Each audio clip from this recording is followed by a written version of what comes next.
Yes, we are home here. I'm Nkechi, Taifa, and I'm really thrilled to be the moderator for this phenomenal discussion here with my friends and colleagues, Yanique, Redwood, and Ronnie, Galvin. How many folks know them personally? Raise your hand if you know them personally. All right.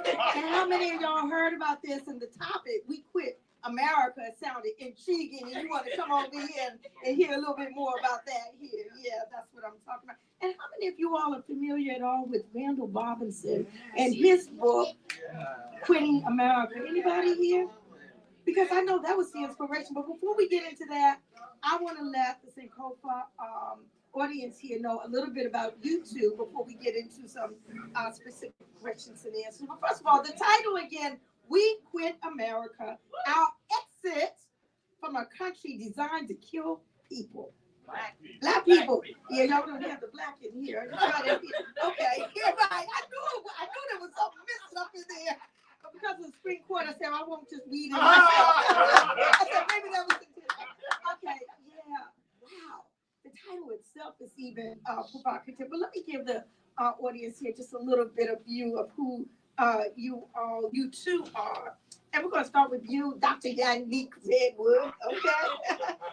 She is the author of 2 books, not just We Quit America, Our Exit from a Country Designed to Kill Black People, but also White Women Cry and Call Me Angry, a Black woman's memoir on racism and philanthropy. And I know I was recently at a conference. I don't know if it was in Geneva or whether it was in California, or I don't know where I was, but you were the feature, you were the luncheon feature or something like that. It was a jam-packed room dealing with that book, White Women Crying. There's a room full of white women philanthropists as well. So we'll be talking a little bit about that, hopefully, as well. She is an expert on racial equity and racial justice, has spent her career writing and speaking on these topics for nonprofit and philanthropic audiences. Dr. Redwood has spent a decade as president and CEO of IF, a foundation for radical possibility, where she led the evolution of the foundation from a focus on health equity to a focus on racial justice. That's what I'm talking about. She is a sought-after speaker on topics related to Black women's experience of trauma in the workplace. Sisters, y'all know, I know I can identify with that. Okay. I won't mention any organizations. But in addition to her professional endeavors, she enjoys soca music, tending to her plants, stargazing, and meeting with her book club, Zora's Roundtable, which resides in Washington, D.C. and Montego Bay, Jamaica. Let's give it up for Dr. Yanique Redwood. All right. And now we got hubby right here.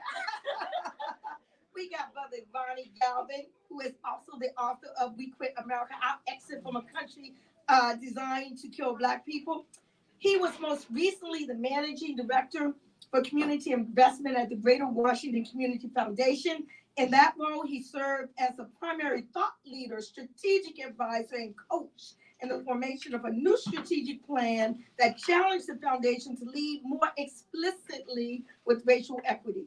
And prior to this role, he served as vice president for racial equity and the democratic economy of the Democracy Collaborative.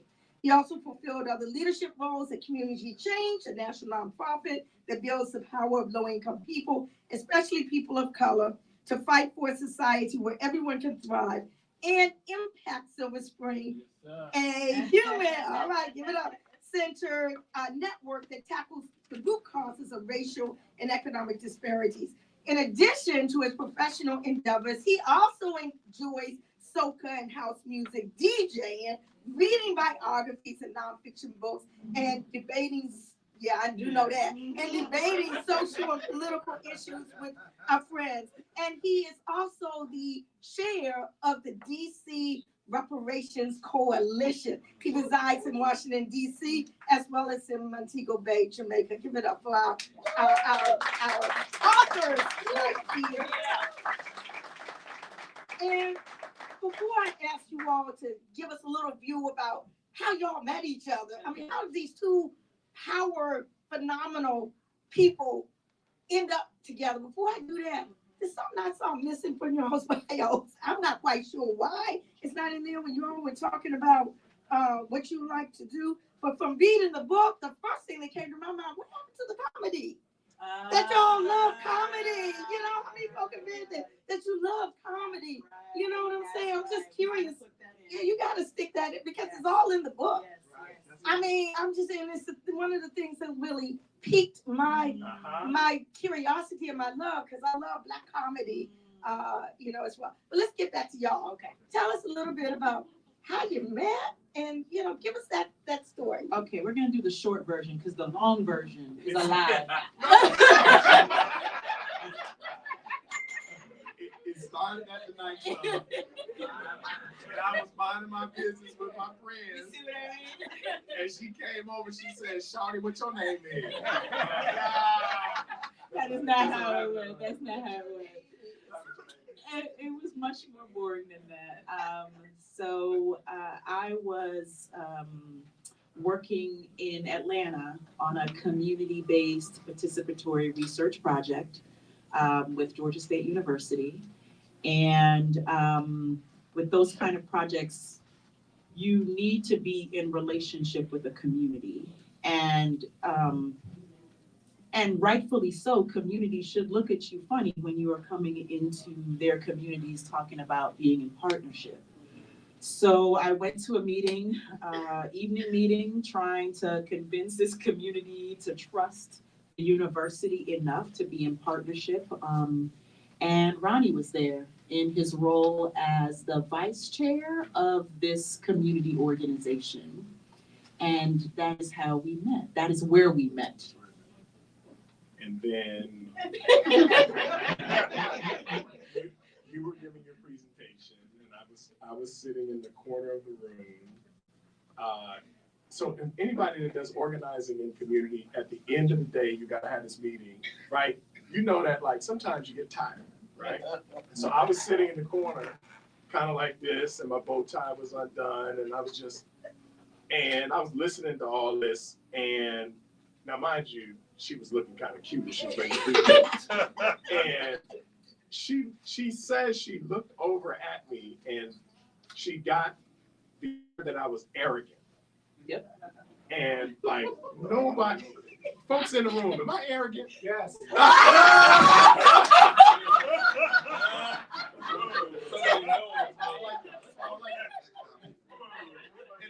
But there was something she said in her presentation that I remembered from my time in grad school, and it was a perfect excuse to ask her out for coffee.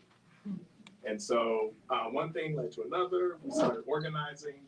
You as a researcher, you as an organizer in a set of communities in Atlanta, and a year later we were married. So we met in the work. Yeah.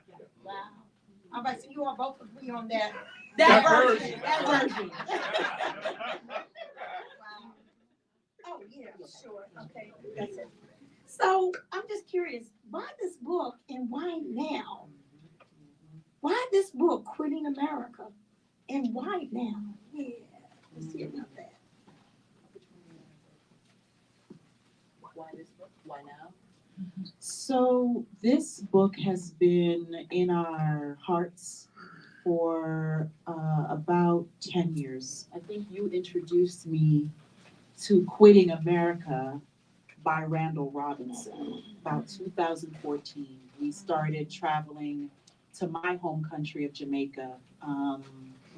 And Ronnie started to say things like we could leave. We could leave and live in Jamaica. And I just kept saying, no, we can't. Like, you know, I've got all of these working years ahead of me. You do too. How are we going to eat? You know, this doesn't make sense. But I started reading that book, and I think this is a really important moment to just acknowledge Randall Robinson and his commitment to Black people. And he gave his entire life to this, to us. And I started reading that book, and it just, it really made me realize, I think that book made me realize just how flawed this American project is, like in a deeper way than I had intellectually thought about it. And so that began the journey. It was 2014, and just I kept reading that book over and over again. And when 2016 happened, and people were trying to figure out how to get out of the country. And we already started making our moves in 2016? Yes, we actually bought a house in Jamaica in 2016. And so, but with the idea that it was retirement, like closer to retirement, that we might make that move. And we wanted to be able to answer the question for people, if I'm trying to leave, how do I do that? What do I think about, And so when this election was approaching, and it looked like at the time that Trump was going to beat Biden, we said, this is the time to so that when people are Googling, how do you get out of this place, that there was a resource for them. I think I answered your question, Why Now? Yeah. And so that is why this book and Why Now. And we wanted it to be, it's not a how-to. It's really about the consciousness that as Black people, we believe you need to have when you consider leaving this project and going anywhere else in the world, so that we don't bring with us what it means to be an ugly American. So yeah, I would just add to that.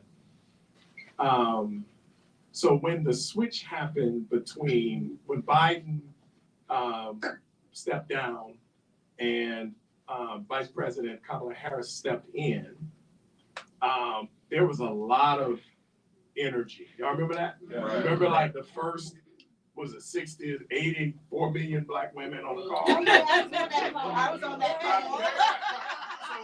So here's what happened. So we were actually in Jamaica, and you got a text or an email from somebody saying that the women's call was happening in that moment, and you jumped on the call, and any brothers, I was kind of listening, what's happening on this call? And I was like, so when the brothers gonna have a call? And the same thing happened the next day. I get a text and I'm on the call. And so there's all this excitement. And I was like, we gave some money, right? Matter of fact, it was the most money we've ever given to any campaign ever, right? And at the same time, I was like, we were like, we about to get tricked again. Right? So everybody celebrate representation matters, but so does policy. Okay. Come on, right? Come on, and so we were like, we have to write this book. We have to write it now, as we saw what was happening, because we sensed that people were gonna be doing this. They were gonna be like, well, it looks like it's doing something, but when I look at my life and the life of my community, it's not really happening.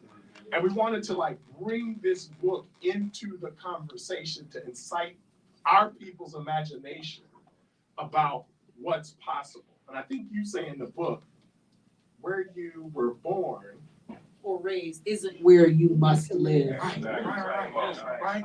And the diaspora is available to us. We do not have to stay in such close proximity to the guillotine that continues to chop off our necks. Ooh, that sounds like a quote. Yeah. So let me just play the devil's advocate for a moment, if I may. You do address it a bit in your book, but I'm just going to kind of raise it. So, Yanique, you were born in Jamaica, and even looking at Randall Robinson, his wife Hazel was born in St. Kitts. I mean, wouldn't you say it's slightly easier for you to make that decision because you grew up somewhere else, you're returning to that place versus someone who all they know is this experience here in the belly of the beast? Yeah. I will give it. It's probably a little easier, right? If you have history, you have familiarity with a place to move to that place. So I will give that. But this American narrative it's a powerful one. And even though I was born in Jamaica, I left when I was about 10. So I am 49 now. So for almost 40 years, I have been in this narrative that says this is the best place to be. This is the safest place to be in the world. That this is where you can make some money and take care of your family and send money back. Like there are all these narratives that say this is the place to be. And so I have had to fight my way to saying I would go back to Jamaica, right? Because I have bought into or had bought into what America promises, right? So it's a little bit easier probably, but not a whole lot because I had bought into what America promised.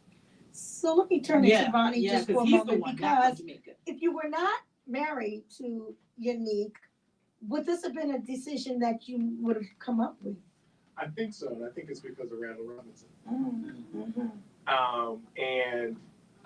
I think there were two things at work in my spirit.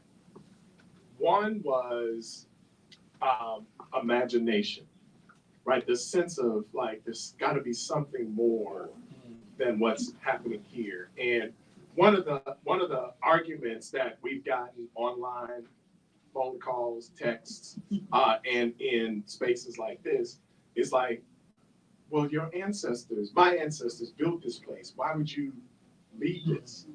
Right? And my response always is, my ancestors are telling me right now to get the hell out. Because we have, as Judge Gunther Hatchett used to say in Atlanta, we have fried other people's chicken. Come on. We have taken care of other people's babies. Okay. We have sat on the back of buses. Our brothers have swung from trees. Our sisters' bodies have been broken. Our neighborhoods have been gentrified. Never, at the same time, we voted. We've gone to all the schools.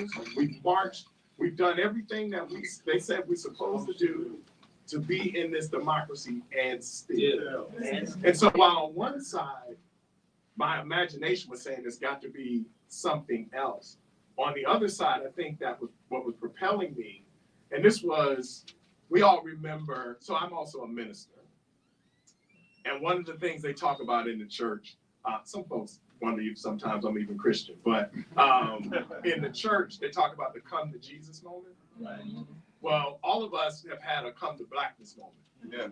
Right? And when I began to see like what systematically continues to happen and has happened to our people over time, that story and the lies that continue to get conveyed to us, that also motivated me. I said, there's got to be a better way somewhere. So I was really motivated by that. And I think it probably still would have happened one way or another, even if Yanique and I had not met. But I will tell you, Nkechi, that Yanique and I have been together for 12 lifetimes. She doesn't know. Okay. Yeah. So, and we found each other again in this lifetime. And we're going to find each other in a million more lifetimes. Come on. And if America's still around, we're going to leave every time.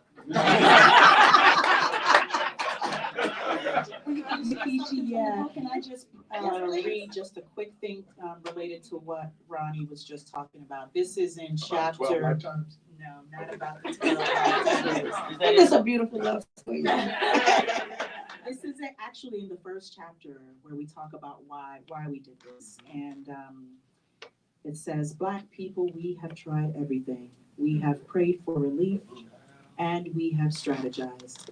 We have been conductors on the Underground Railroad, and we have conducted ourselves according to white society's expectations.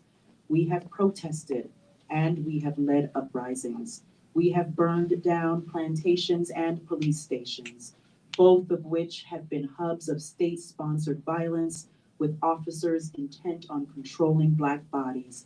We have accommodated, boy, have we accommodated, working in and for white people's companies, working hard to stay between the lines, to hold on to that salary needed to pay the bills. We have gone to the most elite schools, and yet our quality of life outcomes are different from those of other racial groups. And then I scan past that. We have built businesses and communities in a self-determined attempt to insulate ourselves from racism, and each time white mobs threatened by any semblance of Black progress burned them to the ground. We have fought in wars and have come home to discrimination.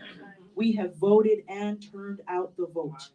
It has been said on occasion that we, Black women in particular, have saved democracy. And still, look at where we are. This is also why we quit. We have worked hard on this American project, yet America at every turn digs in its heels and resists the kind of transformative change required for Black people to realize our freedom. Each time it seems as if change is coming, such as with the election of a Black president, America wags its index finger like the late basketball player Dikembe Mutombo and says, no, no, no, not today, perhaps not ever. Powerful, powerful. So let me just ask you this. We're going to just backtrack just a little bit. Just exactly what do you mean by quitting? So, quitting. Oh, maybe it's like your T-shirt there. We out. We out. So, y'all know anybody that's ever written anything, done any PR for anything, put anything out in the public, particularly now with as much noise that's out there, the more sharp, incisive, and provocative you are, the more the people are at least gonna pay attention. And so that was part of the intent of the title, We Quit America. And of course, we wanted to honor and move in the legacy of Randall Robinson. And so we talk about this in the book, that quitting is actually on a spectrum. This is a really good question, Nkechi. Thank you for asking. And the first part of quitting is right here in your consciousness, right? And so living an anti-American, anti-racist, anti-capitalist, anti-sexist, anti-homophobic, like all the things that make America what it is, and all of that stuff really is designed to kill us, to live against that and have a consciousness of that. Once you have the consciousness, for us, Nkechi, quitting can actually happen anywhere, right? As a matter of fact, quitting is actually not new for our people. I got on We Out, Harry Tubman. That when people were running off the plantations, that was an example of quitting. That's right. Right? During the pandemic, when I think it was the millennials, I forget which generation it was, said we quiet quit. Yeah, y'all know what that means. Yeah, we quitting. Right? When we broke up the machinery and the tools on the plantation, and when poison massa, right? All of that stuff were examples of quitting. And let me give you another big one. We talked about this at Seat. Where's Nat Williams? Nat Williams, where you headed there like you just don't care? Nat moderated our conversation in New York and Brooklyn just yesterday. We were talking about this. Do y'all know the story of Anthony Crawford? Right? So Anthony Crawford, was it 1916? 1916, I think it was. Abbeville, South Carolina. He owned 400 acres of land. And he grew cotton on this land. He goes into town one day with his cotton and he says, okay, I'm gonna weigh it, give me a good price. And he was the only Black man in line. They knew who he was. He had 400 acres. They thought he was the uppity Negro. Y'all see where this is going, right? They gave him a bad price. He says, no problem, I'll take my cotton and go sell it somewhere else. They ended up lynching him. Wow. They took his cotton. They went over to his family and they said, if y'all don't get out of town, we're gonna lynch y'all too. Whole family left the South, went north, right? They took the 400 acres. And y'all know this happened over and over and over again, right? Isabel Wilkerson talks about the Great Migration, when Black people were fleeing the danger in all the ways that it showed up in the South, and Anthony Crawford being one example. And my question, as we were writing the book and now as we're talking to people, Nkechi, is that danger was very acute. It's very in your face. It was physical, right? But we are in no less danger right now. And my question for Black folks is, how much more danger do we have to be in before more of us start running? And there's one of Yanique's chapters, one of the funniest comedy skits we've ever witnessed. We've watched it probably like 100 times. Have y'all seen Cedric the Entertainer's piece on Black people running? Please put that in your phone right now and Google that. I'm not even gonna tell you what it is, but I'll just give you the headline. Y'all know if somebody in the back of that or in the middle of this room started running right now.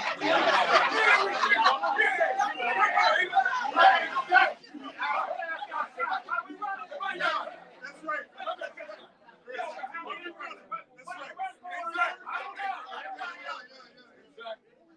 And so this book also is, we hope, incites that same kind of movement.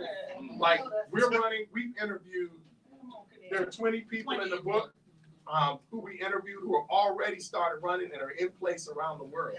And we're hoping that other folks will also start running. I don't know if I answered your question. I can't remember. Yeah, no, that was good about quitting.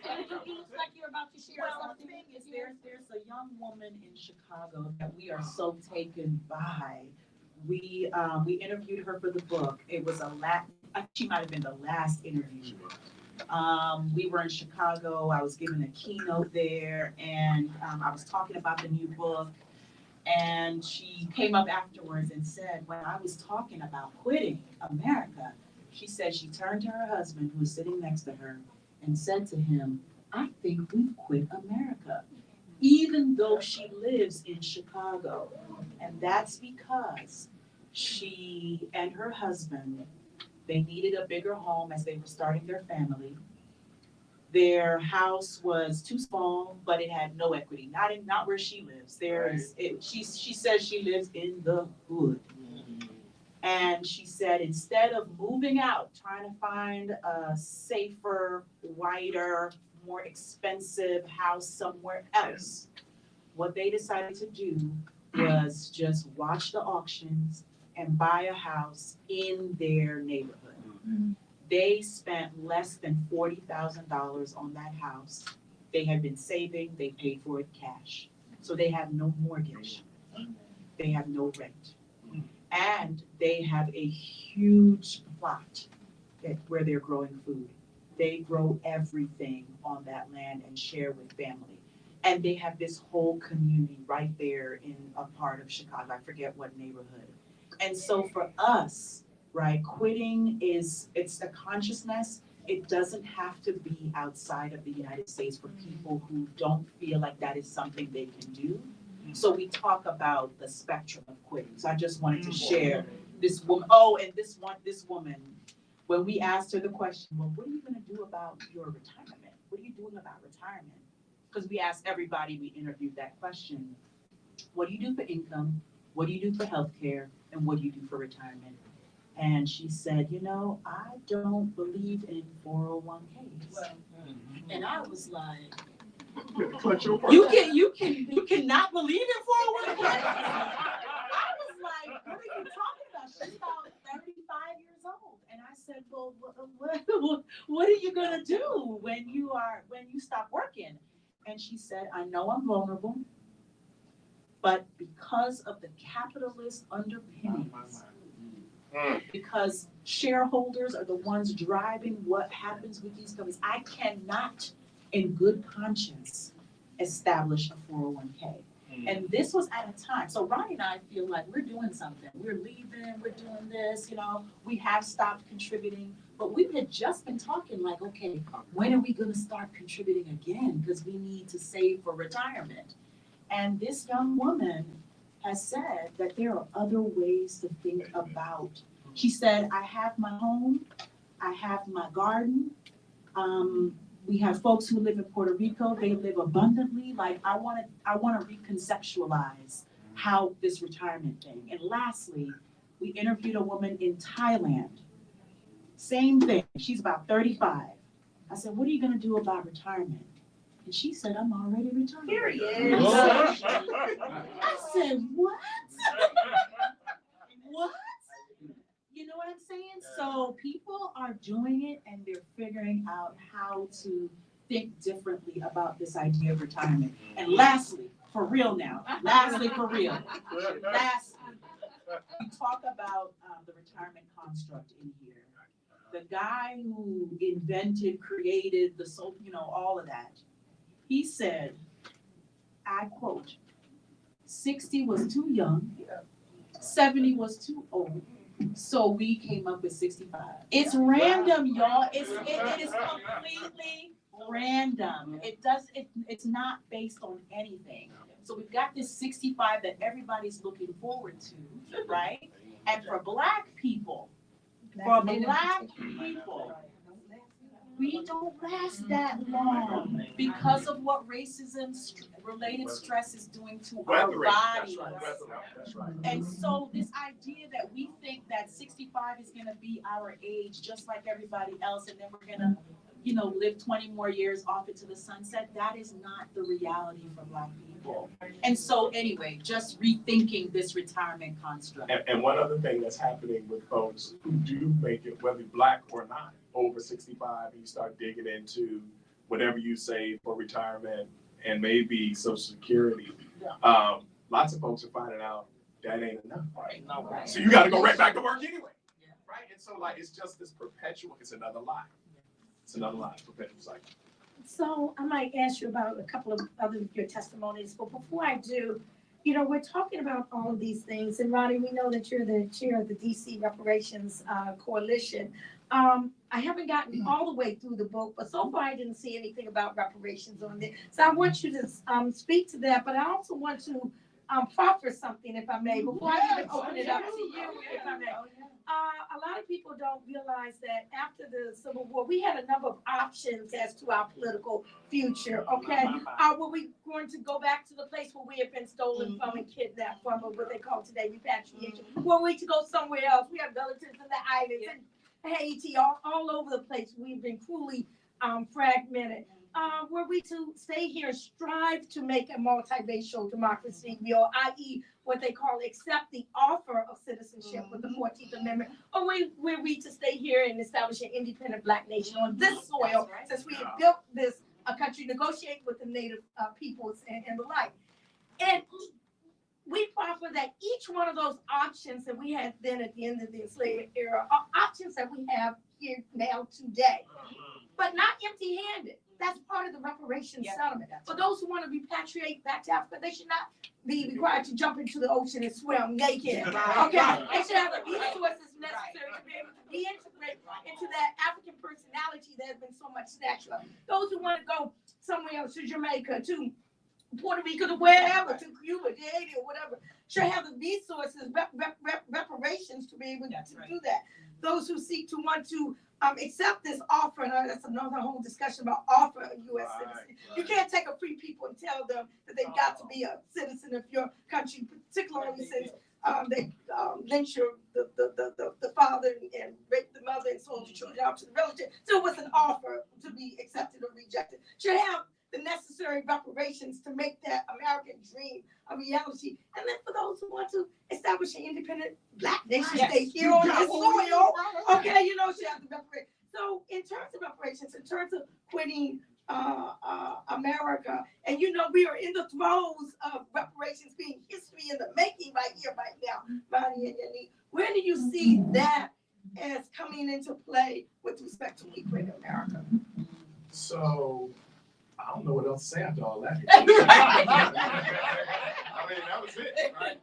I'll just add that as much as we are fighting for reparations within the boundaries of the United States, this, I see some other folks in the audience, it is a global movement.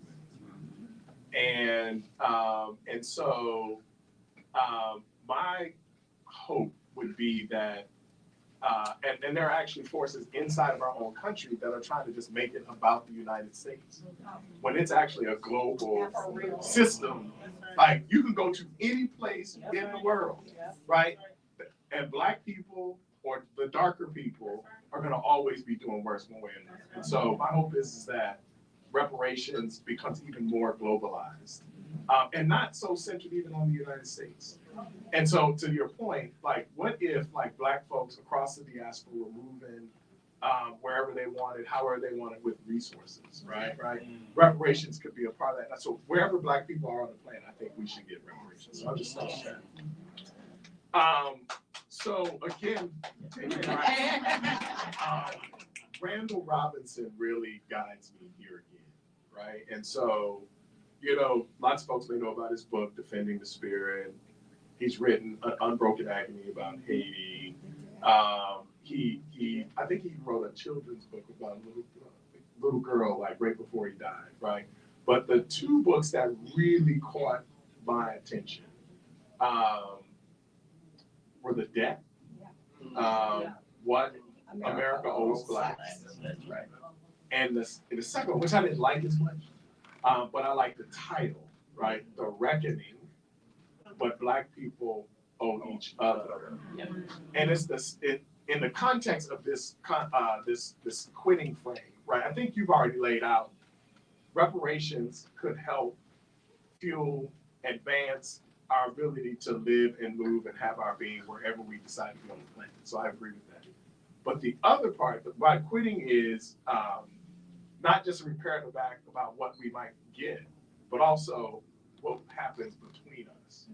And so Yanique and I exiting the country wasn't just a cute idea. It was for our survival. Come on. And Nat, again, yesterday when we were in New York, said as he was reading the book, he read it as a love story. And part of what you'll see in the book is that while we were right here in Washington, D.C., in this rat race, the thing that was trying to be somebody and trying to liberate our people. What was getting sacrificed was us. That's what was getting sacrificed. And so I was saying to Yanique, we got to get out for us. And so. And I was saying, how are we going to eat? Right. That's right. So we're going back and forth. And so I think that this idea of quitting America, first consciously, and then geographically, is an act of repair. It is a self-determined act of repair to remove yourself out of the thing that is kicking you in. And healing. Right. That's right. So for me, that's the reparative act that we can control. And so, and the other reparative act is Aja has been there, Nat has been there, Ayo and Gil, Darren, and a number of folks have been there. So the house in Jamaica. Now, listen. Our house.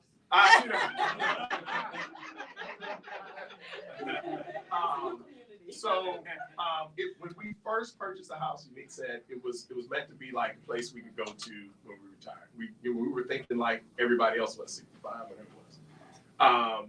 But now that we live there, right? Now that we live there, we have a separate cabana that we invite friends and family. We don't charge for it. Somebody's there who can cook for you. And like, so you can rest, kick your feet up. If you're a writer, if you're an organizer, you need to breathe. If you're an artist, if you just want to smoke some weed, if you want to look at the ocean, like whatever you need to do, because a lot of folks say, I'm not leaving, but I need to rest so I can go back in to the fight. And so that is another repair that we think for people to come do their own kind of sense of healing, repair, respite, so on and so forth. And we, in the book again, we've discovered these other places around the world where Black folks are extending that invitation to other Black people. So come over here, catch your breath, because we know you got to go back in, and we need you to go back in full speed. So imagine we had that network available to people, easily accessible for folks to get in and out of it. Yeah, there's somebody here who we will be going to see next year. Is Anta here? Anta is there. Anta is in Senegal. Anta, could you just come up real quick, just for a second? Anta's story is actually in the book. We interviewed her. She left. Why don't you just say really quick? You left when? When did you? 2019. You left in 2019, and why? I love when you tell this story. So, good evening, everyone. Good evening. Thank you and congratulations to this power couple here. I'm a big fan. So, I lived in the US for 24 years. I was born in Dakar, Senegal, and I was in love, just in love with this country until I discovered it. And, Watch out. I was Black my whole life. I was born Black. It wasn't an issue or anything that I thought about as a young Senegalese girl until I moved to this country and I became Black. Everything I had to fill out asked me what color I was. And I was like, why? Why does that matter so much? And the more I peeled the onion, the more the dream shattered. And the more I peeled, the more I realized that America, the United States of America, was just an illusion. They're very good at marketing, though. Yes. Every young non-US Black person outside of this country thinks this place is the shit. And then you come in. By way of what I did for a living, I worked in health equity and social justice. I started learning about the history of this country. I started my academic career in Jacksonville, Florida. And I knew about Black Wall Street. And I knew about America being the only country that bombed itself. And I started learning and learning. And the dream kept shattering and shattering and shattering. And it felt like I was in an abusive relationship. Every time I felt like, oh my God, it has beaten me down again, something would come up. Something shiny would come up to give me false hope. That, oh, no, it is the United States that I thought it was. It is. And then, it ended up with having a child and looking at my daughter who's here and asking myself, do I want to raise my child, a US born child, Black child? Do I want to raise her in a country where her color is a liability?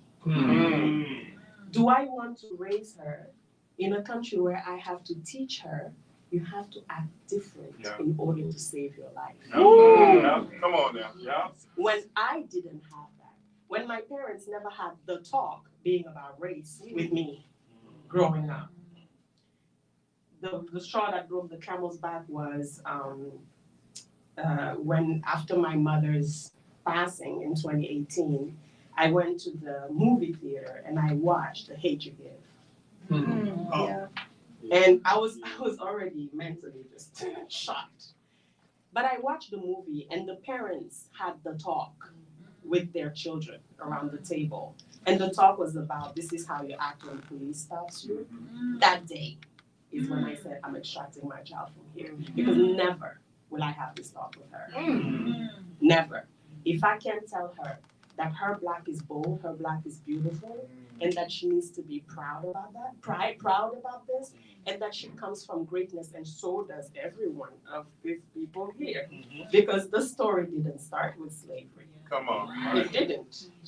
It started with who invented mathematics? Who invented, where were the first universities? I mean, that's the story that they're trying to drown. And I wasn't gonna put my child in a school that tells her her story starts with slavery and breaks her on day one, and then I have to build her back up. That was a no. So in 2019, I packed myself and my child and we went. It's one of those that's Thank you very much, y'all. Good night. Anka wrote a book this year, published this year. It's on Amazon, Shattered American Dream. Pick that book up as well. So I really just have one more question, and then we're going to open up to the audience because I think Anka really started. Mega phenomenal. I just have one last question, formal question for you all. Just curious, what is life like for you now? Talk to us about that. Oh man. So I know she has heard this before, but I just want to thank Naima. My friend Naima is in the audience, and we sat on that veranda in Jamaica,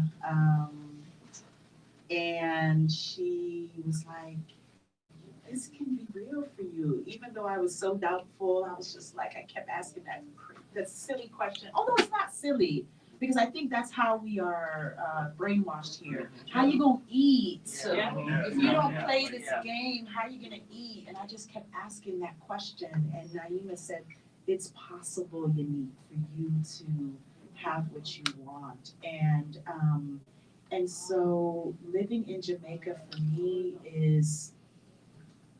it is walking out into my yard and going to a real tree and pulling down a branch and picking my favorite fruit, sweet sop, and breaking it and eating it. And I didn't go to a grocery store. There is nobody was spraying pesticides on this tree in my yard. Like that is what it is for me. It is being in the bedroom as I'm waking and my life being so much slower than it used to be, that I can hear the leaves rustling because the breeze is moving through them. Living in Jamaica is like looking up at the moon, the full moon especially over the bay, and having not being in front of my computer so much that I can actually look up, right? Like I can actually look up at the moon. So I don't know how to explain it except that maybe spaciousness, peaceful, and freedom from mostly, because there are some racist white folks in Jamaica too. They're the neighbors. Yeah, we have some neighbors. Yeah. I thought you was gonna go over the fence. But it is that spaciousness. It is that peacefulness. So that is what life is like for me. Okay, now for the extrovert. No, I wouldn't add anything to that. Except to say that you'll see in the book that Yanique we have a beautiful view of Montego Bay. Oh, yeah. So we're about 900 feet up, and we can see the whole bay and the city from where we are. It's really spectacular. And the only thing I would add to that, when we first got there, we did something that we never did in the United States. We looked at the stars. And I think everything slowed down for us. And two things that I think helped with the slowdown. There were lots of things, and please pick up the book, you'll get this full story there. But one is that work is no longer at the center of our lives. And like America's system of racial capitalism demands that you put work at the center, and it scares you. Like if you decenter and be like, oh, for real? How you gonna eat? And so work is no longer at the center, and so the word that we use is spaciousness. The other thing, so for those of y'all who know Yanique, she can move 1,000,000 miles an hour and do a bunch of things and do them excellently. But if you read her first book, White Women Cry, that takes a toll. It comes at a cost. And so we both have slowed down. Actually, I think Yanique really has slowed down so I can finally keep up with it. Right? And so we spend much more time, we actually can hear each other now. Right? We listen to each other more. There's more time to actually, like, before we might pop off of each other, sit back and say, what did she really mean by that? Or what do you mean? So, like, I think for me, the thing that I cherish the most is us. like how we've been able to really solidify our marriage, our relationship. And I don't know if y'all know Makessa and I forget his wife's name. When we came together, we got married 17 years ago. We took on a frame, some of you have heard it, called the revolutionary couple. Okay. That's what we wanted to be. And so, and we're still trying to live up to that. We fail most of the time. But I think that having the spaciousness to imagine, to strategize, and to love each other, I think for me is the life that we have now that we did not have while we were in such close proximity to the buildings. Let's give it up for Yanique and Ronnie, Galvin. Absolutely phenomenal. But now we want to hear from you. Any questions that you have, and come up to the mic and say who you are, where you're from, or whatever your question or comment. Why are you all Hi, I'm Aja. I live at the cabana. It says awesome. I don't know why you're inviting me. I don't know why you're inviting everybody. And especially, I just quit my job. So the question I have, one, I would love for you to speak more about the way you interact with community, because I think that is, for me, what was really beautiful, like walking down and seeing just how much you pour into community there and community pours back. So this question of like how Black people interact when we go other places, and then maybe a more complicated question that, because I feel like I've been quit America. Like, I feel like I've just gone on a perpetual experiment of then where do I settle down as a traveler. But like, what does it mean for the political reality? So like, the thing about the United States as a project is its evil, poisonous tendrils are everywhere. Yes. And so when I think about why I had such a great time in Accra, part of why I have such a great time in Thailand and places I go, I'm a tourist, I like nice shit. So some of it is that I have these US dollars that allow me to show up in a particular way. And so I would love for you to talk a little bit about that tension. And then what it means to show up politically. So like Jamaica, I love Jamaica.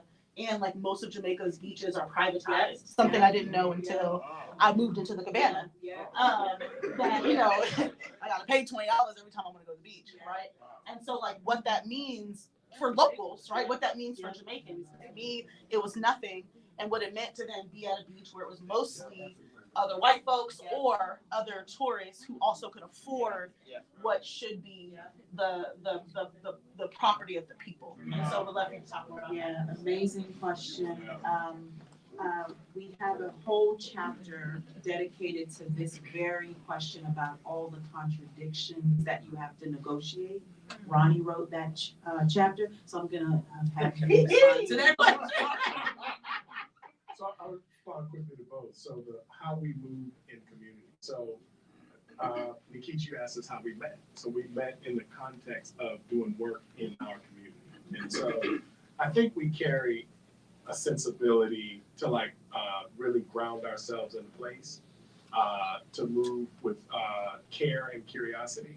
And there's a term from public health that Yanique has taught me, Naima, who went to grad school with Yanique. Some of y'all have heard it. It's called first do no harm. First do no harm. And so one of the things, if you're just traveling and you're gonna come back, or you're deciding to make a move like this, you have to know, given how we have been socialized in this system, that whenever you show up in another place, just showing up and breathing, you're already doing damage.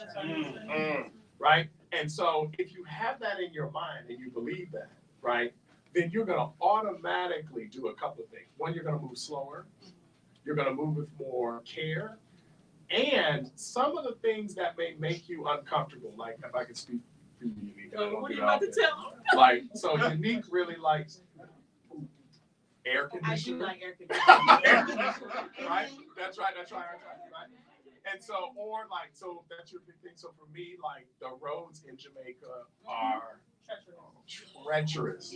And they actually contribute to like deaths and accidents and so on and so forth. And I'm always complaining about the roads. But like, now this goes to the second part. So first know that when you go into a place, you're going to show up, you're going to do harm just by being there, how you've been socialized. So you got to slow down, move with care, and you got to have a lot of grace. The second thing is to answer the second part of your question. Some of the conditions, like, for example, people don't have enough. The beaches are privatized, owned by the big resorts, right? All of the nation's health infrastructure is not where it needs to be, although they have way better doctors than we do here. So let me just be clear. They may not have the bills. Yeah, and it's much cheaper. Part of what, and I imagine most of the folks in this room have this, part of what allows us to kind of see that reality is we understand that the lack that we perceive in a place like Jamaica is mostly the result of the level of extraction that the capitalist system in the United States and the damage that it is exerting on that country. And so again, having that analysis helps us kind of see what's happening. And going back to how we move in community. When we first started going up to the property, we were driving up. Hold on, before you even say that, the realtor that we were working with, we were trying to get her to show us properties in places where we could be in relationship with community, with people who we know have less money than we do. And she refused. She refused. You don't belong. You don't need to be in there. You don't want to be over here. You want to be over here with the gated communities. We don't do that. And so we had to find somebody else to show us the property that we ultimately ended up with, because we just have a very, very strong commitment to being in community. So I just wanted to just say that before you keep going. Yeah, and I'll just say that when we were driving up, one of our neighbors who we had not met yet came running outside and said, "Oh, I heard y'all got the new house up there," and we introduced ourselves. And he says, "Oh, you can have some of my corn that I'm growing here." And we were like, "You don't want to sell?" But in our heads, you don't want to sell. He's like, "No, y'all can have as much as you want." Right now, I just want to warn y'all, if you eat Jamaican corn, For real. Tough. that joke is like tough as that wood on it. But it's probably better for you. And so it was an early example of what we had hoped for. There's this level of like exchange and sharing and mutual support and accountability. Because if you run through our neighborhood like acting crazy, the neighborhood handles. It sounds like the neighborhoods we used to grow up in. Right? And so I would say we're enmeshed in it, not deeply enmeshed. We're getting that. Yeah, we're definitely getting there. Yeah. So I want to get a feel for about how many people have questions. If you could kind of come up here, and I see Mama Amakini and her son, actually, when you talk about We Quit America, okay, her son is an excellent example of that, living in Ghana. So are you next? Well, let me go. We go right here. I'm sorry, I didn't see the mic.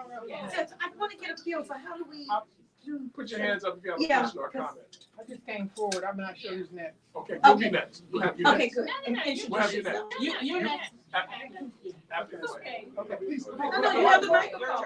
Okay, I'm also with Reparations Committee. I just left a meeting Saturday with Malik Shabazz. Wow, Wow, there. I don't understand. What, was yesterday? Saturday. I was in Atlanta for the book launch. Oh. Okay. So anyway, so we can talk about that. Yes, ma'am. Yes, ma'am. Okay, and also, I just came back from South Africa. Ah. Yes. Yes, we. Oh my goodness. Yes, yes. I'm getting ready to move there, so Yeah. I wanted to ask you about how you could help and give me some assistance with this, because it's a lot to me. It's a lot. I just got my FBI clearance, which I think is ridiculous. They didn't give us FBI clearance, so they took our ancestors. You know, they gave us a free boat ride. Okay, this is ridiculous. Now you want us to pay to go back. But anyway, that's my opinion. But I'm also wanted my perspective about this whole thing. The battery might be going out. Okay, on that one. Yeah. There you go. The spiritual perspective. I'm coming from Revelation 18:4. What do you think about that also? Because there, and also 1 Kings 8:37. Yeah, like I know Y'all what got that your is. Bible? Can you help me?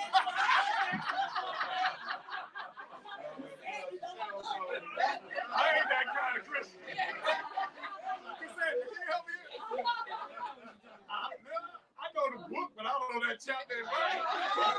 Somebody Google that real quick. 1 Kings 8:37. Okay, but anyway, I was with the group that called the Kingdom of Yah, which they left in 1960. Okay, so, but they became very moral, unethical, off the path of righteousness. So I left, and so I had to come back here. But anyway, I never liked America, so this book is awesome. Because in 1960, if anybody know anything about 1960, they were taking the fathers out of the homes and giving them people welfare. I don't know if any of y'all remember that, but that's why I never liked it, because I was 5 when they took my family from me, and it caused my mother to go insane. She just lost it. She lost it. They sealed my records. They won't even let me know who my family is. But I ain't finished fighting yet. But that's another situation. But I'm just saying that it had me always fighting. I was in the Panthers. I was with Steve Coakley, Khalid Muhammad. He was my okay. Malik, Shabazz. Let me see. So do you have a specific question? Oh, are those 2 questions? Okay. Those 2 questions. What was the question, lady? Oh, okay. I meant to tell you. Do you know anything about Addie? That's another question. But Addie, we can talk about that. Okay. But the first question was how you can assist with someone that I already, like I said, got my FBI clearance and everything. But now it's some other things I need help with. So there's some very practical things that we did in the book, and everybody's quitting story and exit is probably going to be different. But you already have the biggest thing, and that's the consciousness, right? And so we'd be happy to talk to you about like the moves that we made in order to kind of get out of here. Okay. The other thing is we are connected to a few people who are actually helping people get out. Her name, the woman I'm thinking about right now, her name is Stephanie. Does anybody know Stephanie's last name? She has a summit. Perry, thank you. Her summit every year is called the Exodus Summit. She's actually helping people get out, especially Black women. So we have some recommendations, yes, that we can give you. Thank you very much. Mama Makini, hopefully you can speak about your sons. Well, he's in here, so I'm not gonna talk. Greetings, good evening, everybody. I didn't know I was coming here this evening, and a friend said, "Hey, I have 2 tickets and I only need 1." I'm like, "All right, I'll come because I gotta pick up something for my marimba from the bookstore." So here I am.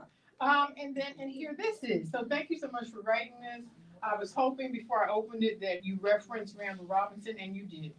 How could you not? Then I turned to the back and I'm like, Diallo. Diallo's my son. I can see it in the face.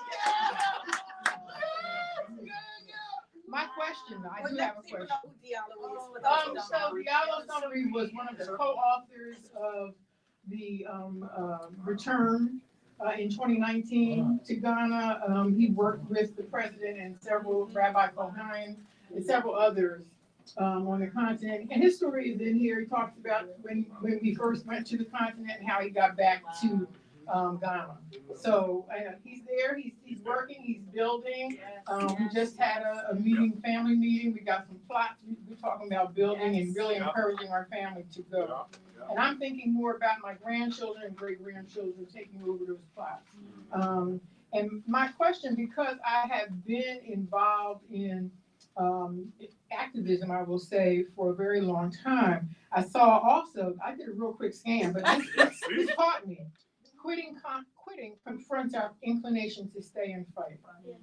The question that I continuously have, having reading Du Bois, reading Blyden, reading Martin Delaney, just going back and reading. The question I have, did our ancestors intend for us to stay here and put up with this, excuse me, the ladies in here, this bullshit, because this is complete bullshit. Did our ancestors intend for us to be here and deal? I'm sorry, sweetheart, I didn't see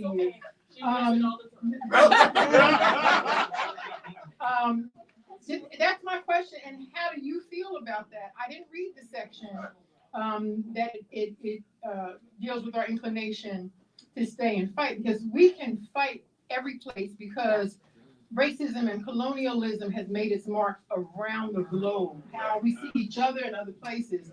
But what are you finding in Jamaica? How are you dealing with fighting there? How are you dealing with fighting, even continuing to fight? Yes. Thank you. Thank you. Thank you.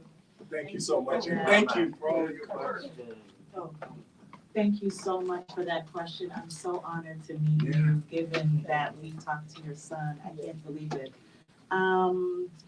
So we feel like we're on the early part of our journey, of our quitting journey. And so for us in our community in Jamaica, we, like Ronnie said, we're moving slow. So we're so just basic stuff, like Ronnie has been working with men at Redwood. So all they wanted, they had a community center, it was in disrepair, and they wanted to get a new, was it a ping pong table? And a pool table. Yeah, exactly. Wow. And so we just worked, Ronnie especially, just to get that done, right? There's a little school, it's a preschool. The kids are, I think, 3 to 6 years old. They're babies, right? My mom and I do work, just little projects, get that playground redone, get some kitchen cabinets in, just little things to establish that we're here. We're here to be in community with you. And then just recently, last election, was when Abdul, who was running for office, came and sat with us to talk about his platform, right? And so we are early in terms of we don't know what that fight will be. In Jamaica.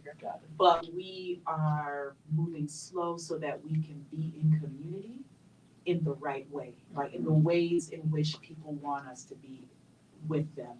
Our neighbor is a white woman. We don't know how that can be in a country as black as Jamaica. But she is a Karen that lives right next door to us.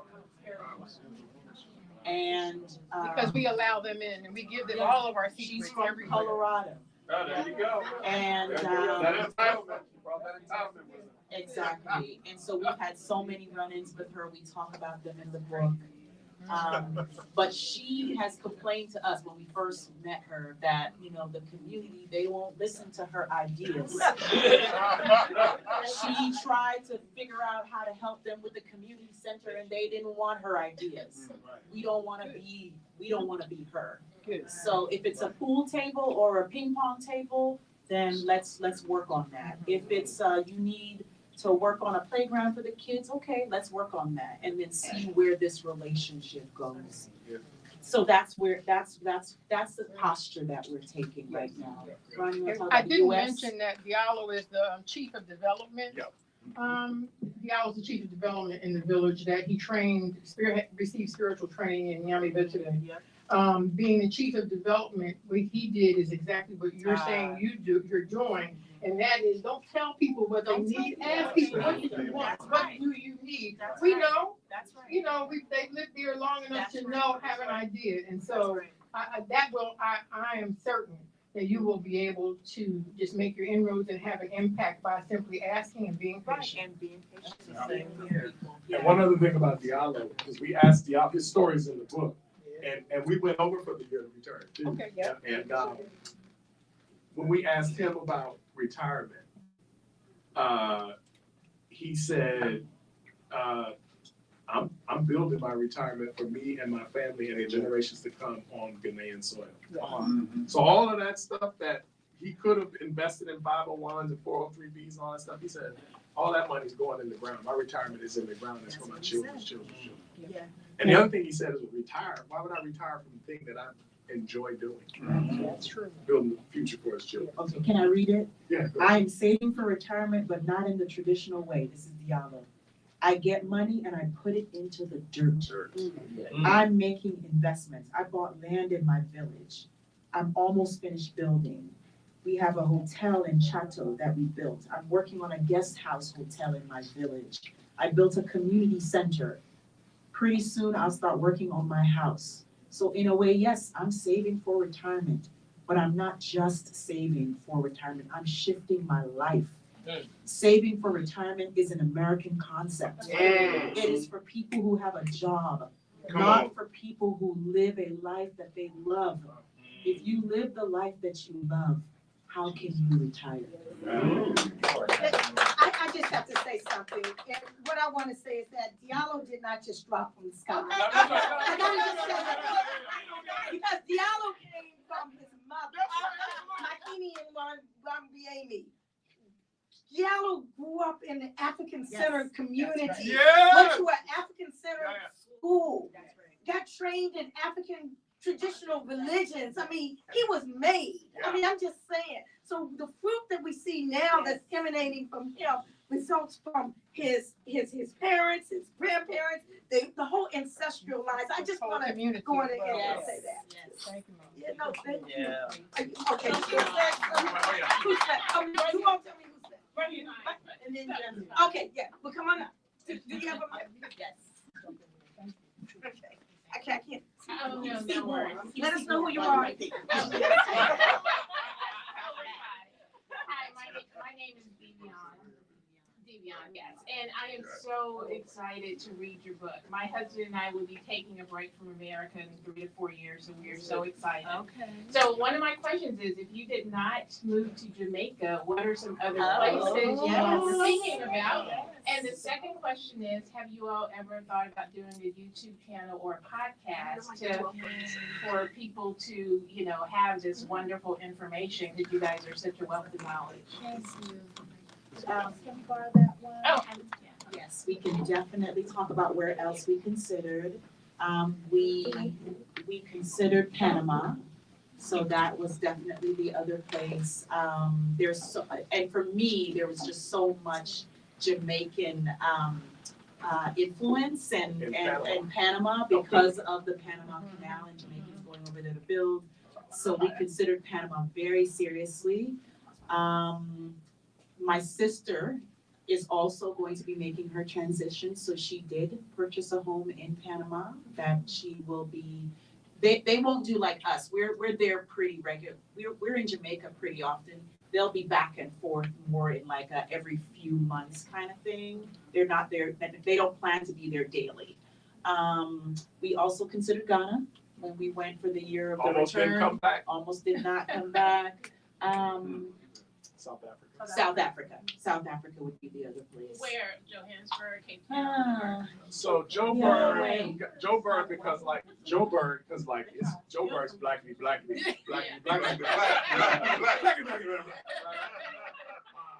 And there's a lot of like economic trauma. Yeah. Right. Like white folks basically said, y'all gonna do rent? Y'all think y'all about to run this? Basically took all the money, took everything out of the central business district and built a shinier one about 7 miles away. Built a whole A town. whole town. It's skyscrapers touching the heavens, streets paved with gold. Right? Santon. That's exactly right. Yep. But it sounds like so Joburg would be nice, but I also have to admit, we love Durban. I'm from Miami, so it feels like it's a little bit like Miami. And what's that? Yes. Yeah, that's right. And I will just acknowledge, Cape Town has like dubious history, and it is spectacular. But the thing about Cape Town is like here, 806 people. Yeah. Well, you can get robbed anywhere. So right, but the most billionaires on the continent. live in the wine, Stellenbosch in the wine country. And so that imbalance is troubling. So that, and then I don't know if we'll live there, but one place, so my father's family is from the Cape Verde Islands. Off the coast of Africa. We have to remind people sometimes that Cape Verde is a part of Africa. Even though they want to be part of Portugal, we have to remind them part of Africa. So that might be another place. But Yanique, like last year, started saying, because we were still traveling. By the way, y'all have been to Thailand? For real. Yeah, that's another place where a Don't lot of black sleep. expats are. Oh yeah, a lot of black expats. A lot of folks in Mexico too. I don't know, Brooklyn, Mexico, a lot of folks there. But what's that? Oh, I keep I was gonna say that. I lost the train. Okay, never mind. You said Yanique was considering. Oh yes, that's right. Yanique was. Thank you. Yanique, We take Aja on the road. That's how she keeps that room at night. So Yanique has started saying, I agree. This is the spirit of this. That maybe Jamaica was like our current stop. And so this question that you asked about where else is a real live question for us. And like I think we are people of the diaspora, and so we might be moving around, trying to stay as much as possible outside of the United States. Yeah, and the reason why I say that, the U.S. influence in Jamaica is just too, there's just too much of it. And so I feel like we need to get further, we're just trying to get further and further away from U.S. influence as much as we can. Wait. Have y'all been to Trinidad? Yeah, no. Check out Trinidad. Well, I mean, we talk carnival. Right, it's like No, carnival. I'm on top.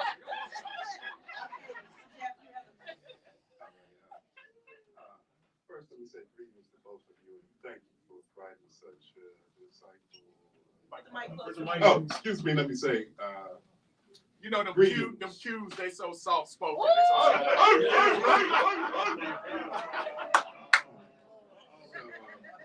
that.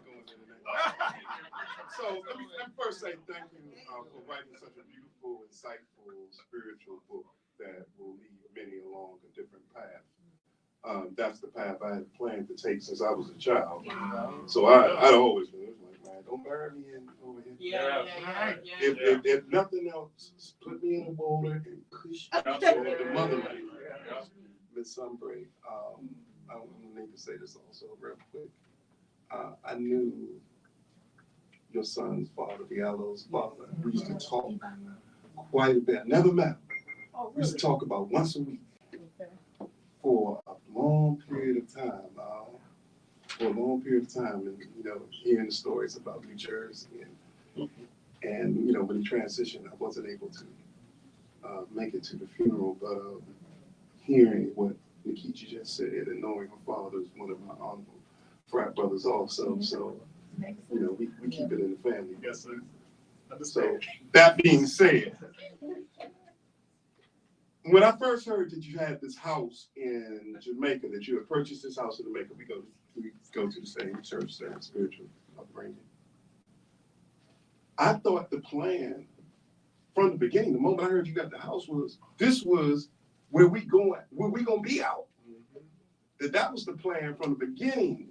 That was the essence of what I understood, So to hear you talk about now that wasn't quite clear, the vision, that wasn't quite clear, the vision. I'm like, maybe for one of y'all, but I ain't getting into that. Right. Don't stir nothing up. Yeah, I ain't stirring that up right now. So my question to you for everyone in the room, especially myself, because I have a lot of different communities I'm a part of, and I call them my scouts. They go to different countries, and they have expatriated to different communities in different countries, and to say, okay, what y'all think?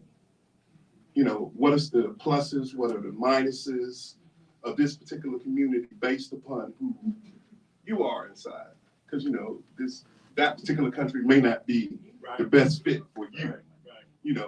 So traveling gives you the best approximation of what works for you and what's going to work for you in the long term based on the vision that you have. what would be your suggestion for people who have somewhat maybe not traveled extensively? That's a cute question. Why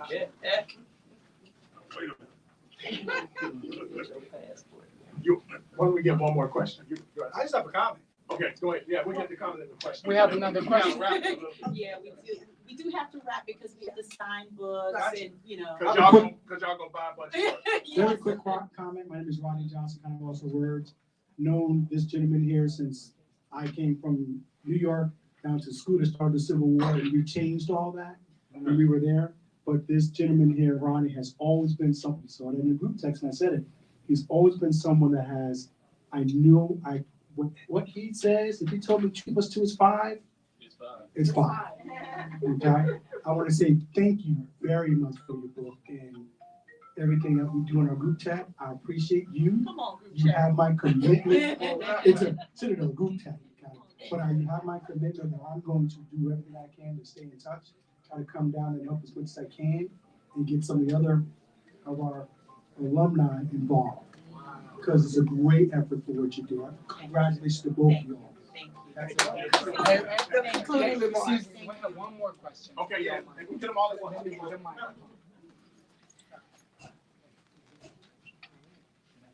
Yeah. Hi, my name is Francis. I'm from Ghana. Half of my life, I have lived in the state. Okay. Yeah. Half of my life, I've lived. I've been here since 1990. When I came, I want to live the American dream. Went to school, got my degrees and all that, got my degrees and everything. I'll make my story short. Start living American dream. Invest in this country.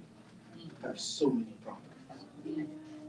Then overnight, everything went down. Then I sat back and said, okay, I'm from America. I'm from Ghana, but I'm a US citizen. How can I change my way and work hard for my retirement?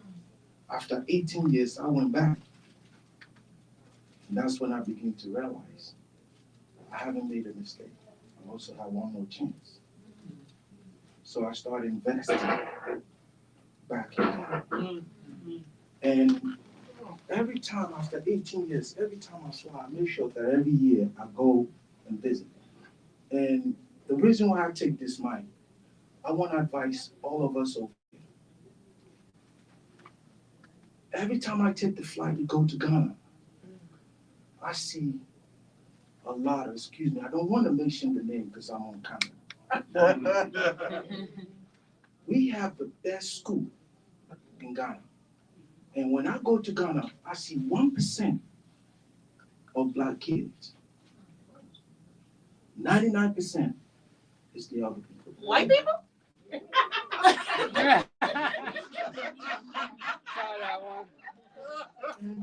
I kept saying, what is wrong? What is wrong? Yeah. What is wrong? If any of you have been in Ghana, Yeah. you know the Legon. And their curriculum there, the Americans have made it just as equivalent as here. And the school and the tuition is 10 times cheaper. Right. Yeah. That's right. We heard that in the book. Yep. Than here. Now, I'm traveling back. Go ahead, wrap up, brother. Yeah. I'll wrap We up. would feel you. By traveling back there, I realized that there's more African American coming now. Our president has made it easier. You can go there and buy land. You can build your everything. But I wish we have more of this meeting that I can visit. My wife told me about it. I live in Ghana. I go and come back, and she told me, Thank you, Mike. There's a meeting here that I need to come and sit. So please, what you guys do is really good. And I really appreciate this meeting. Thank you. And every time you guys are valuable, and every time you have. And we need to connect before you leave. Yes, Okay. thank All right. you. All right. Yes. We have to wrap up. we have to also turn the mic over to Mike. So just a couple of things. I want to thank Tamika for coming out and helping us record this meeting, because we're finding that as we go on the road, while we're talking to you, we can't really capture what's happening. So she's been taking some notes. So thank you, Tamika, for doing that. Chris also pulled out his camera. Oh, yes, That's like yes, the Sports Illustrated yes. camera right there. Thank you so much. The books are going to be for sale in the back. We will stay right here and we will sign your book. We would love to do that and just have a quick conversation with you. And I'm going to see if Ronnie has any comments before my. Thank you. No, really, thank you. And a lot is happening. A lot is going to continue to happen. If you don't know, we are going to actually have a post-election conversation with the book. With the book kind of in the middle of that conversation on November 6th. Oh, where? At the MLK Library. Oh, wonderful. It's going to be a post-election talk back. Yeah. So stay tuned for that. Thank everybody for coming out and keep running. Keep running.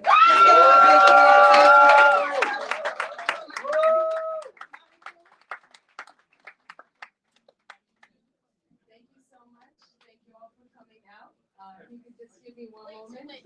We have an announcement, please. Yes, sorry. We would love to see each and every one of you back here again. So I would like to kind of go through some of our upcoming events. Everything will be available on our website and our social media. But this Sunday we have a book event by author and journalist John Benner. It's called Class War in America: How the Elites Divide the Nation by Asking, Are You a Worker or Are You White? The event starts at 6:30 p.m. You can RSVP on our website. We will be screening Haile Garima's 1985 documentary film called After Winter, Sterling Brown on Saturday, November 9th. It's going to be starting at 7 p.m. Again, you can RSVP on our website. You can also donate. All donations collected will go to completing his upcoming film. He's been working on it for 30 years. It's called Black Lions, Roman Wolves. And on Sunday, November 10th, we will be having a play reading of the great Amiri Baraka's The Dutchman from 2 p.m. to 5 p.m. And in the evening, for those of you that are not aware, we've been doing our On Our Mind series. We've been highlighting issues going on in Gaza, Sudan, Haiti, and this coming, in 2 weeks, we will be doing Congo on our mind. And on Monday, November 11th, we have a discussion. It's called Restrictions on Free Speech and Expression in the Caribbean. The speakers are Rob Thorne, the leader of the opposition in Barbados, Dr. Nathan Wangosi from Kenya, Marsha Weekes from Barbados, and Eugenia Charles from Haiti. And we will be screening another one of Haile's films November 23rd with one of the actors starting 7 p.m. We would love to have you back here again. Please check out our social media. It's Sankofa DC on Facebook and Instagram, and our website is www.sankofa.com. Thank you so much. Can we get Sankofa? Everyone, before we leave, we want to take a house picture with everyone. So if we can get the house lights up, and then we'll get them to sit in the front, and we're going to take a couple of pictures just to have everyone in the background. And then we'll do the book signing if that's okay. Yes. Thank you. Thank you. Oh, thank you all. So many. Okay.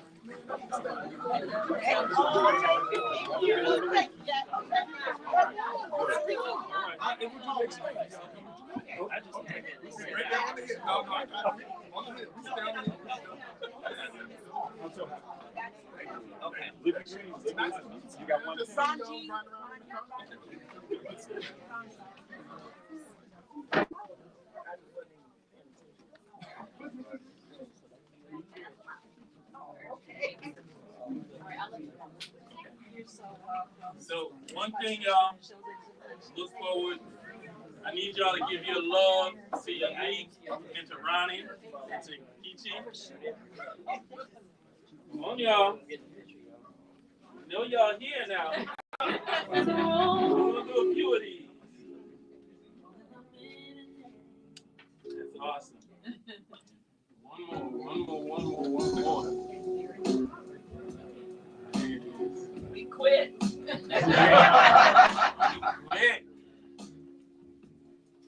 we get on the fist up? Come on, y'all. 1, 2, 3, we quit. We out. Awesome.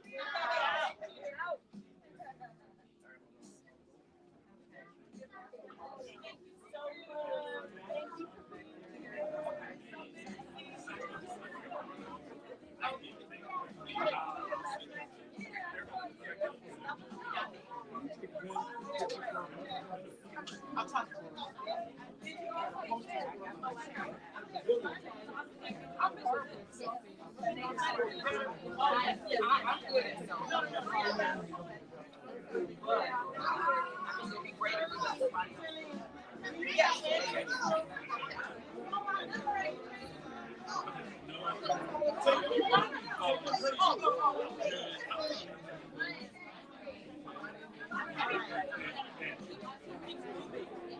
All right, if you would like a picture, just hand me your phone.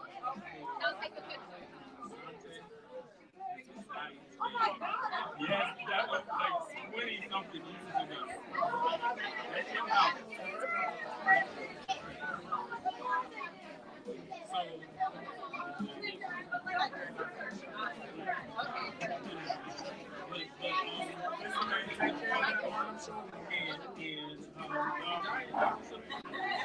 Right, she wasn't my name. Appreciate that comment. So, let me see.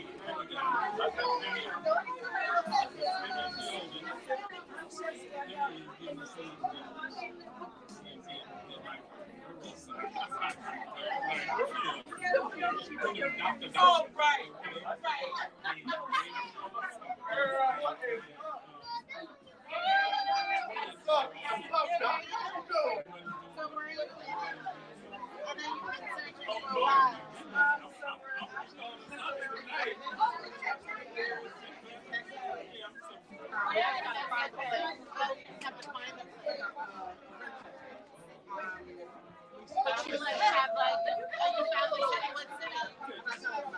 Okay, that's a secret. Is there a large black insect? I'm not looking for that. You're not looking for that.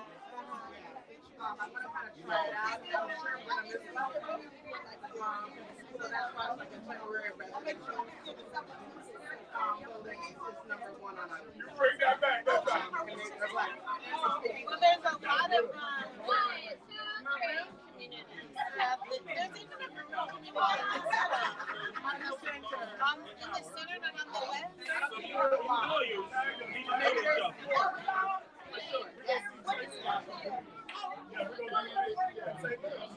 Please have your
So this is what I'm gonna do? Hey, summer.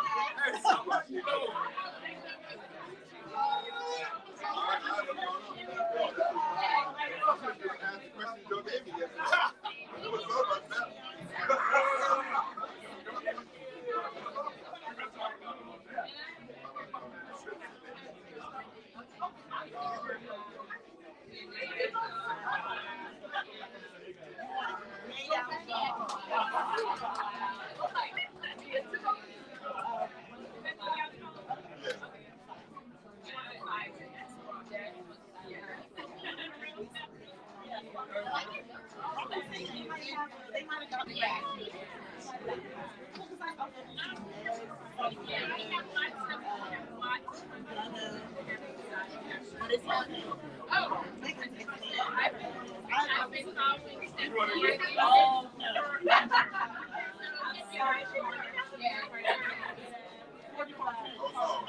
Yeah, that's because he has the iPhone 2. Right, so he has the iPhone 2. And so,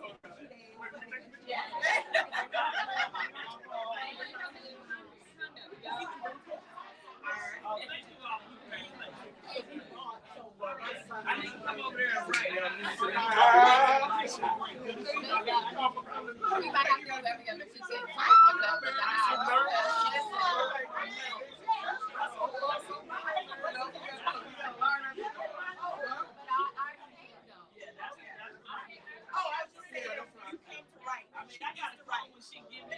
Right, but right. Everyone's trying to get to the man.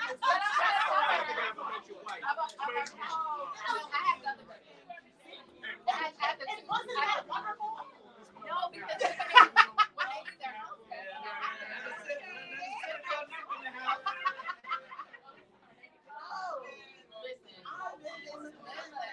now I know, so if I come and I see you, I'm like, you know what I have to say?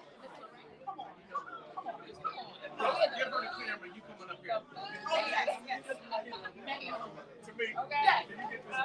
okay. And I'd be happy to pay it. Okay, and then this is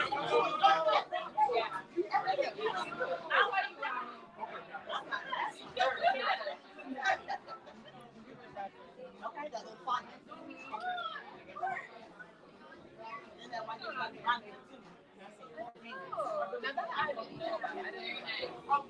Now we Okay, now we're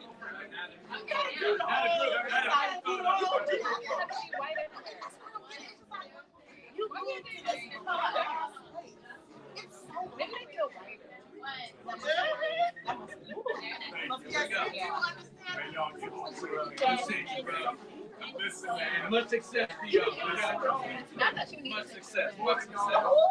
Y'all know what it is. Yeah. I ain't mad. Okay, I'm coming to make it. No, I'm just, come on. Come on, man. You said that. I'm coming. no, once he go back.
Oh, yes, yes, yes, yes, yes.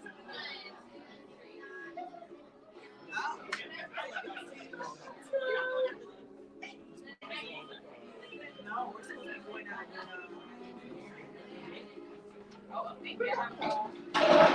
that's a party? I didn't recognize y'all just now. The last time I saw you, we was in church.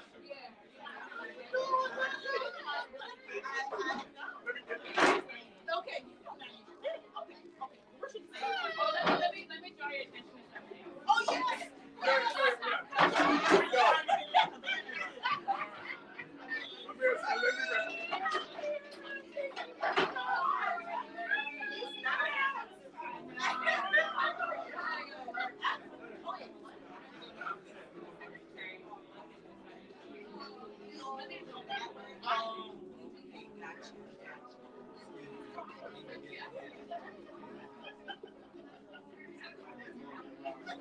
Oh, are we trying to? No, not yet. Okay.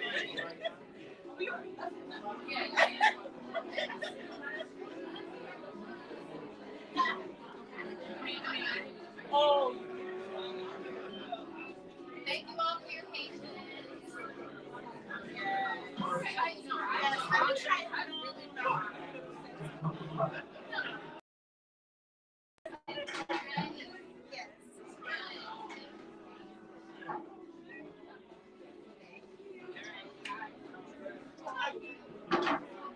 Okay, I'll see you then.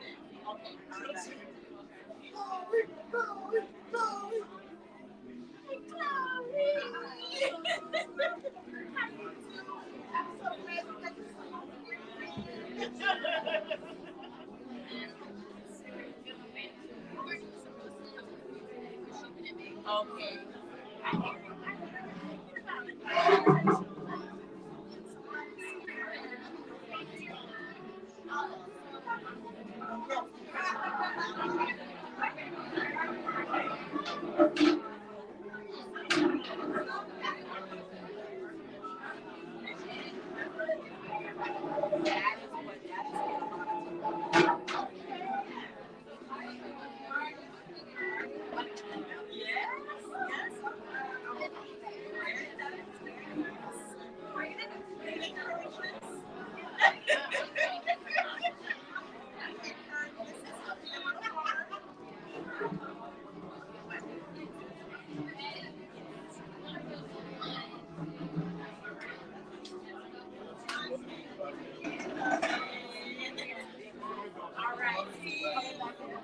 Okay.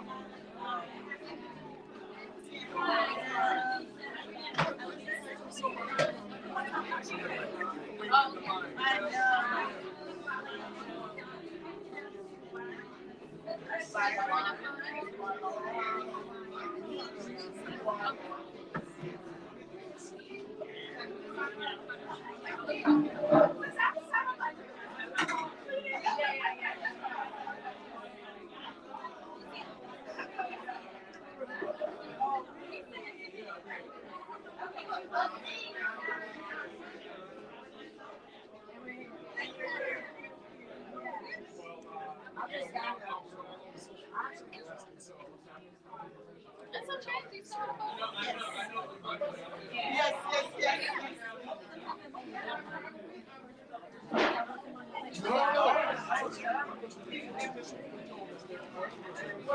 Yes. So I don't know how to work an Android. They're all I don't work with 28 and 27. I got you. Yeah, she's there now. Yeah, I'm not gonna force that. Okay. I'm just gonna put it on top of the table. Then you might ask. Reach out to us. Y'all have, you got witnesses. Yeah. Yeah, same thing with us. Are they how old?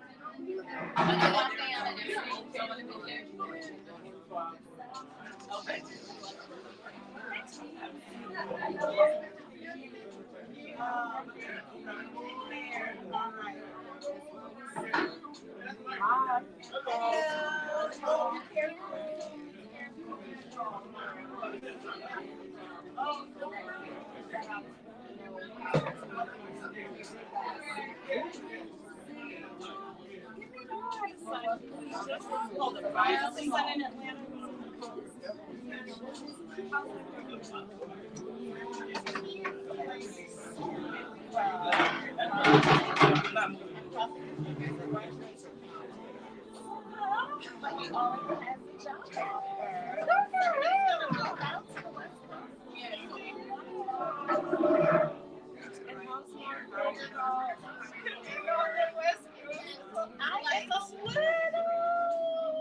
I think right now I'm just happy because he went for the summer and that was like hard to get him out of there, get him situated.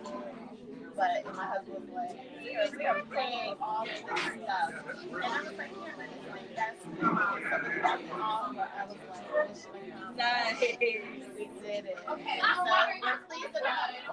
Like, yeah. We'll see what happens.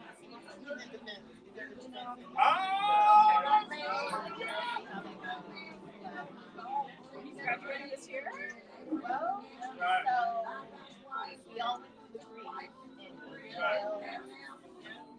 semester. So catching up. So Right. Graduation here, called it a good time. I still want to graduate as long as I can. But I don't like graduation. You know, it's not like guaranteed at the moment. The longest I can pass classes in the semester, we'll do it. So it's sort of like, so I was like, oh, we're doing it. It's like, well, there are a lot of things. It's going to be a last minute thing. I mean, we had so, his mental health is,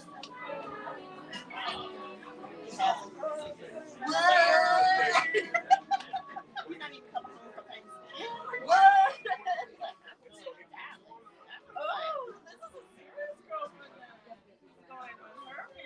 He was like, you were home this week.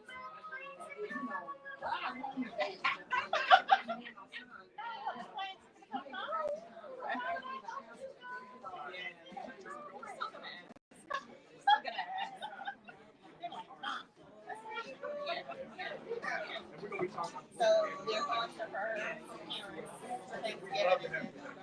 Oh my God. That's like adults, baby. Okay, that's right, right. So it's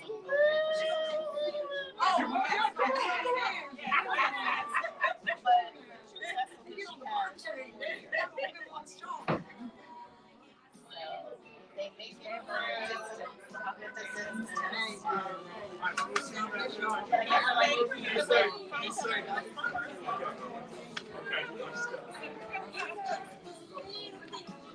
Oh my. Oh my. Oh Hey, Are we still trying to go out?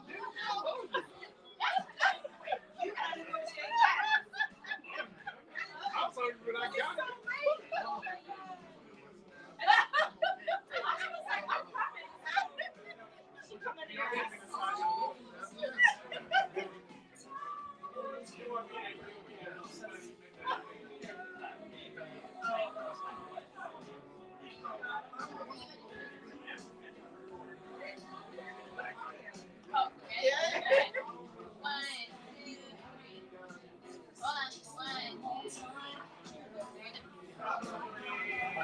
Okay, so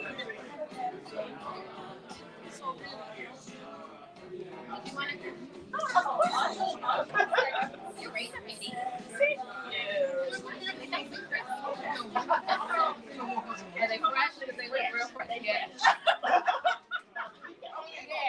real fresh.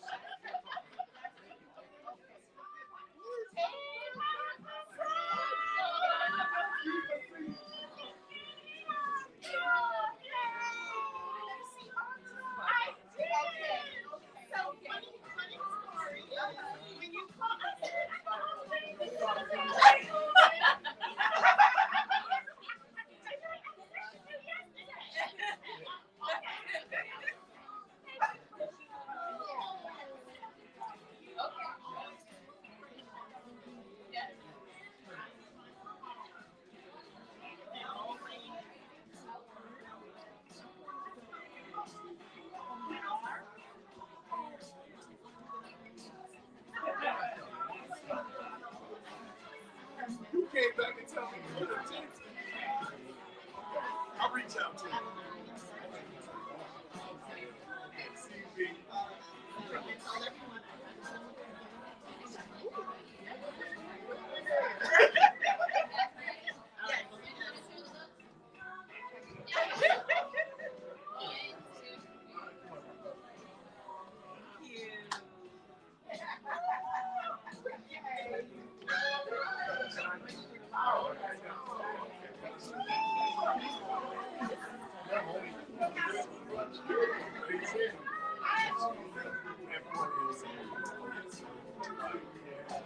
As soon as I saw your face, I saw your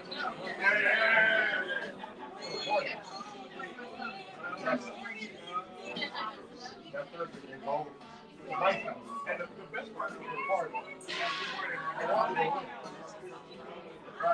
That's so all about that.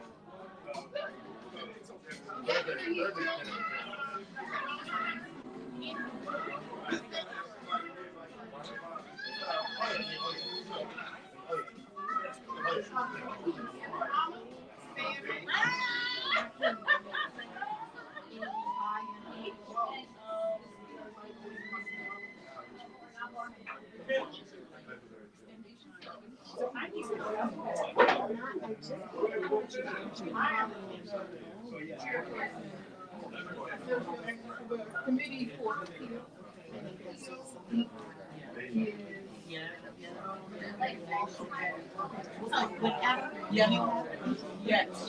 Yes.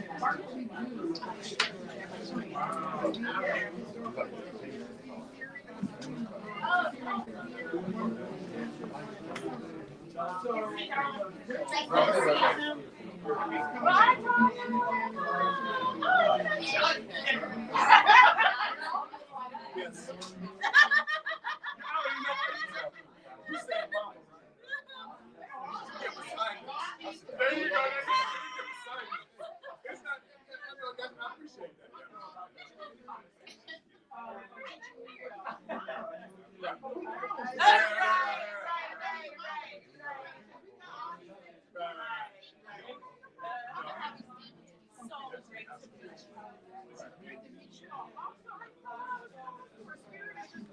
Spirit.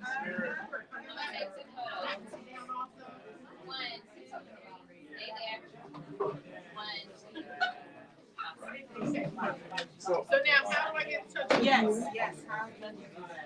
Thank you. Get our number. Does Nkechi have your information? Okay.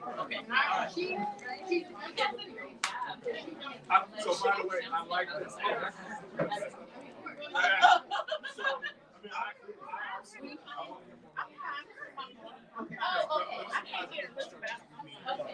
Yeah, so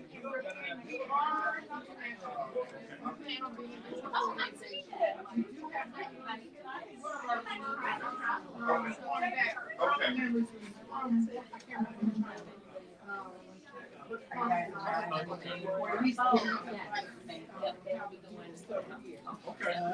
I'll be reaching out to you. And if you're around town after the damn election, we'll have another conversation. Yeah. We getting out as fast as we can. First thing spoken. First thing spoken. Yep. So hopefully things will be done now. Come right back and meet. Oh, I don't know, Mom. Yeah. All right, so now tell me what I had. Right, but if they still acting crazy. Yeah, next time I don't. Listen, my grandson. So, and I'm already saying, I'm ready to send money to say things feel weird. Right. Stop that plane. Have your passport ready. At least come back to Maryland. Right. Right. At least come here. That's right. Home. Okay, we'll work on school, whatever. It is great. Thank you so much.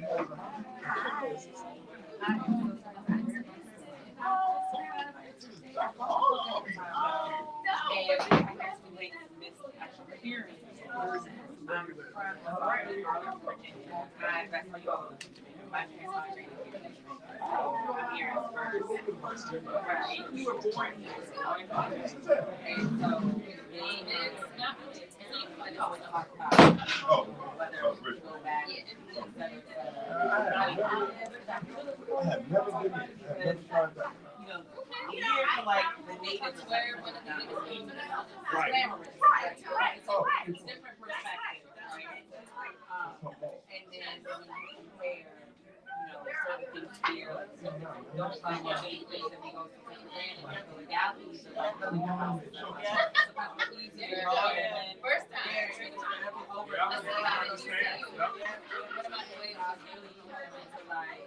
I don't know if you already got into that one about either motivation or what. A lot of motivation. There's stuff in there about how we built the infrastructure there. Okay. Real detail about what we had to do. And numbers. Okay. Yeah. How long ago? I thought about it. This started in 2000. Started. And that was, PBA was like But we made the actual move. Okay. Okay. When you made that move, like by then you already had the live. You're not gonna that was okay. And we did So a why lot. did you Like choose? once we moved, we got the solar system put in. Yeah. Yes. yeah, my Yes. grandmother's, both of them were Yes. in North Carolina. Oh, that makes sense. Where'd you come out of here? Yes. Oh, you just They don't, they don't. Yeah. So we talk about that. Okay. What major? I got my PhD in civil environmental engineering. Here in DC. Thank you. The day after last. Yeah, MLK. Yeah. What's your name? Okay. We can talk about the book Just again. Cannon. In the context of you want to come back from Old Virginia. Yes. Just It's go the to the website. MLK library. Okay. I already took off for that day and all that good stuff. Right. But if you feel like you want to place the process, you'll be there. What time is the name?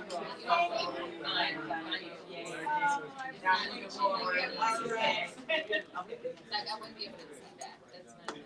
You go to cable. I mean,